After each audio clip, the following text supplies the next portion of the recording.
विदेश भ्रमण का भी आपको मौका मिलेगा। हम अपने घर में कंबल ओढ़ के रहते हैं क्या ऐसी चला के? जोर से बोलिए जरा। नहीं, हम अपने घर में तो चद्दर ओढ़ते हैं, एसी का टेम्परेचर इतना रखते हैं कि चद्दर से काम हो जाए।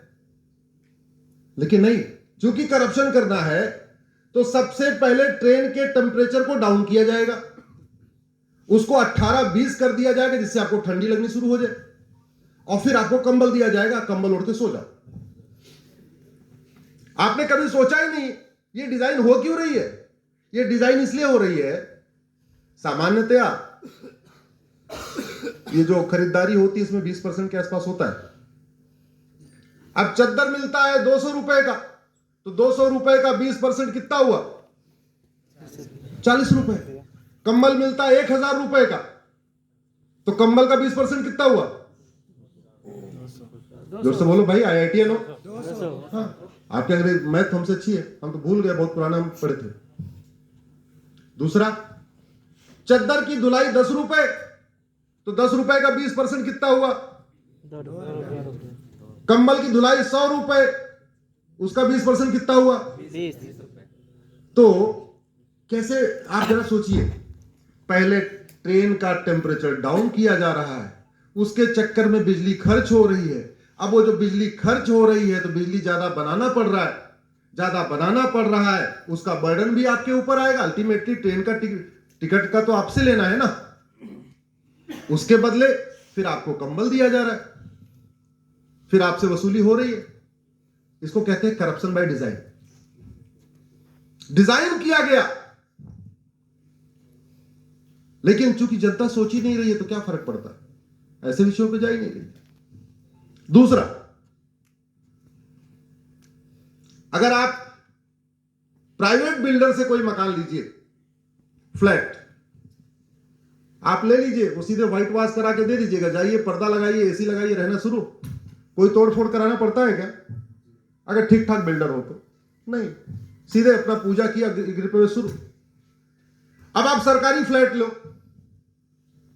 पूरे देश में कहीं का फ्लैट लो, चाहे दिल्ली में DDA का लो, चाहे गाजियाबाद में GDA का लो, चाहे मुरादाबाद में MDA का लो, चाहे लखनऊ में LDA का लो, जयपुर में JDA का लो, पूरे देश में किसी का फ्लैट लो। ऐसे आपके धनबाद में पता नहीं है कि नहीं, मुझे नहीं आइडिया।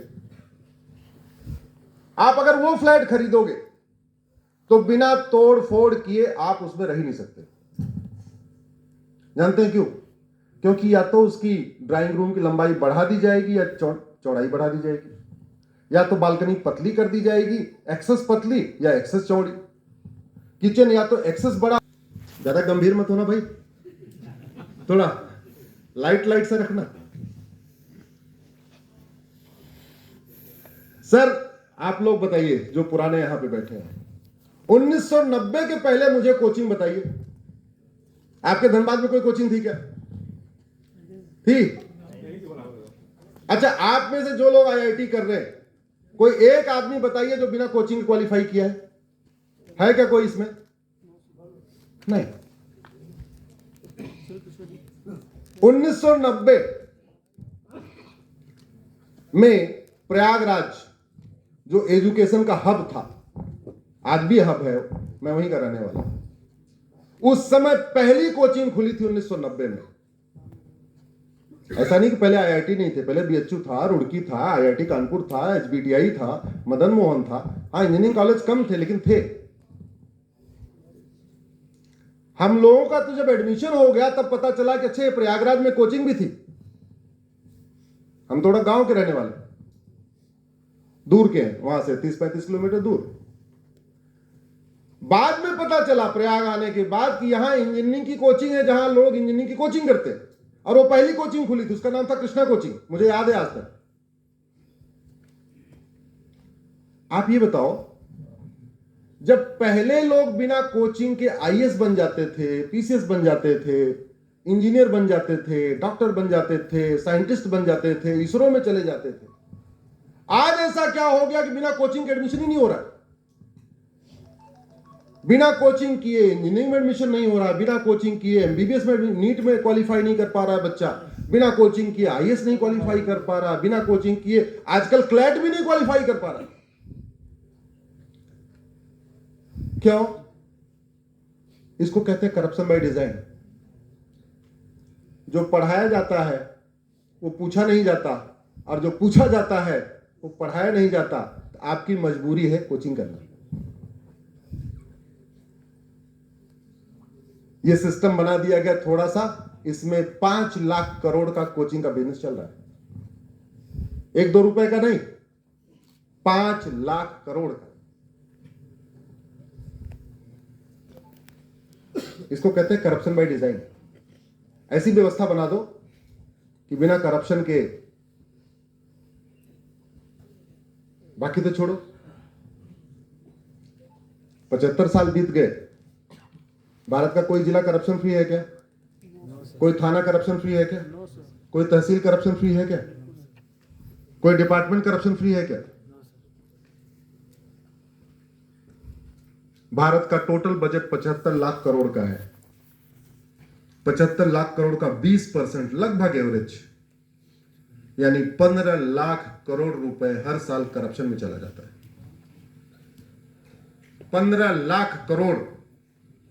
दुनिया की केवल 10 देशों की जीडीपी 15 लाख करोड़ की है। 200 देशों में से केवल 10 देश हैं जो जिनका टोटल बजट 15 लाख करोड़ का है। शेष 190 देशों का बजट 15 लाख करोड़ से कम का है।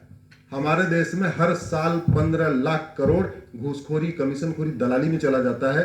यानी दुनिया के 200 देशों में से 190 देश का जितना ईयरली बजट है, उससे ज्यादा हमारे देश में हर साल घूसखोरी, कमीशनखोरी, दलाली में चला जाता है।